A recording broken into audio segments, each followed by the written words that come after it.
beloved. And when I'm dancing with the beloved, I am the happiest person on earth. And you can be that person too. It's just fun.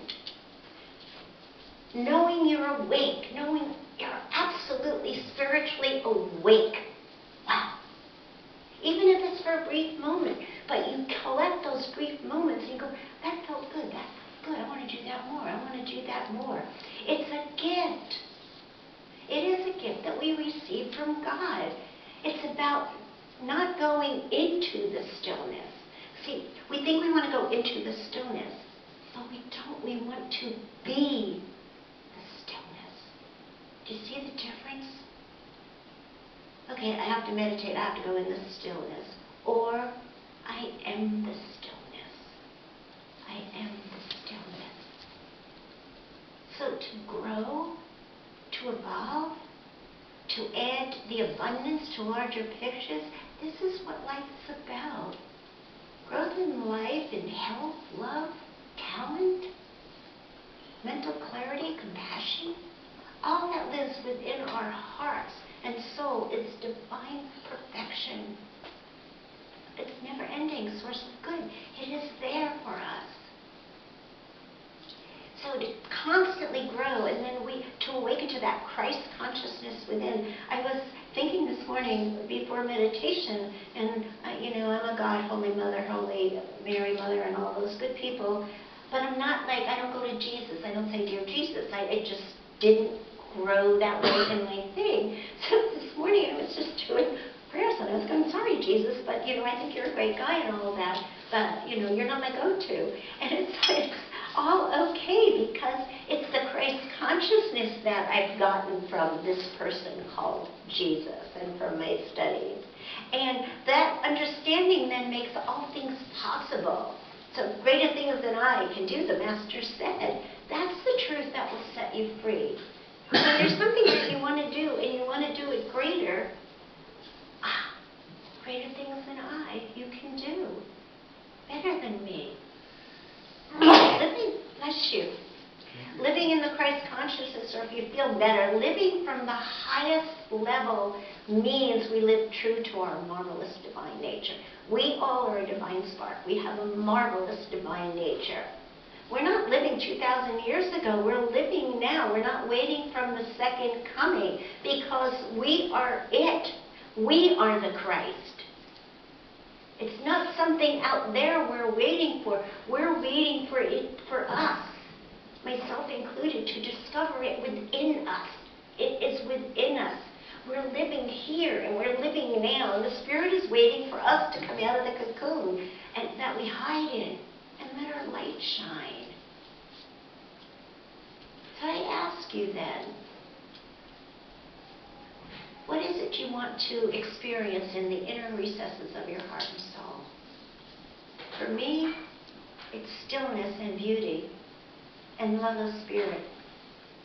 For me, it's just to speak the truth, who all will listen with an open mind and an open heart. Prayerfully, that's all of you. See, I have chosen to follow my heart and soul, and sometimes, trust me, that's a tricky, winding road. I was binging on The Crown because of my friend Tibby. I binged on The Crown for 2 days, day and night. But it was interesting because how many of you have watched any part of that in the beginning of her life? But it was interesting because she had choices to make, and we all have choices to make. But the strength of her was diminished to some point because she would go and say, but I have to get advice. And I was sitting there going, I don't like her because she's not following her heart. But then there's that responsibility, this thing called the crown, right?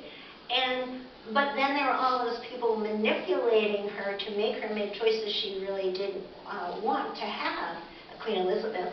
And I thought about all of the choices in my life and the tough choices. And if you do this, okay, if I do this, you guys aren't going to like me, and you guys will. But then if I do this, you guys won't like me, and you guys will. And how do you make those decisions? And we all have that in our jobs and with our family. What's tough? love. What do we do with our kids that are, running amok? Do you close them out into tough love and then something happens to them and then you feel guilty the rest of your life? So when you have responsibility, following your heart and soul, but you still have to have wisdom. And sometimes wisdom makes the decision for you, and it's difficult. But at least you can say, I had the courage to travel down the road. I had the willingness to allow my light and uniqueness to dare to shine and bring gifts and talents to the world. And I don't know, well, we all know sort of how her story ended out, but then there's William, thank God for him. So, we all have a unique gift. Would you agree with me? We all have a unique gift? Yes. Say with me, I am a unique gift. I am a unique gift. But we don't celebrate ourselves enough. We don't celebrate. You have to celebrate your uniqueness and your talents. We don't even acknowledge that we're unique and have talents. Want to be a unique, right? I think it was, I don't know what movie, but she was a unique. I loved it. There's power in us. There's power. There's a divine spark.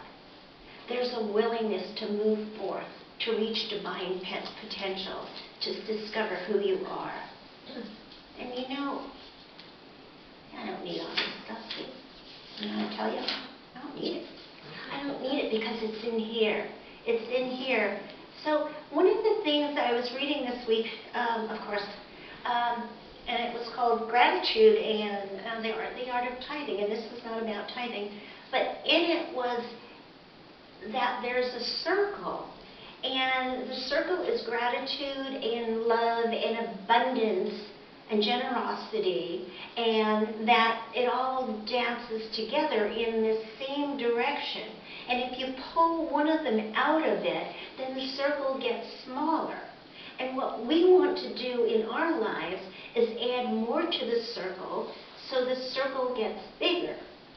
But we have to keep the abundance of all things, and love is what we're talking about today, but we have to keep the circle of all things bigger and bigger so that we have love, and we have abundance of all things, and we have generosity, and we have giving and receiving. And we want to keep the circle getting bigger and bigger so that our lives incorporate more things and bring in more people and love more people and share with more people. Everything is part of this circle, and everything is part of a rhythmic flow of giving and receiving, part of a limited supply of abundance. So, and this is all coming from gratitude of talking about giving. But what does that mean? It means that in the circle of love, we share, we accept, we don't strangle each other, we don't overpower each other. We just accept unconditional love for who and what you are, with all of your warts. With all of your warts. We all have them. I have them. But it's so important. A wise man once said, I believe to his daughter, first grow your feathers before you fly. For your life will unfold in wondrous ways that your little dream of today can't understand, dear one. You do not have to behave the way others think that you should or people expect you to behave. For the greatest gift that you can give to the world is to be yourself. We are always with you. Live your life fully, moment by moment, and above all, let your spirit rejoice. Let your heart sing. And so ends the lesson.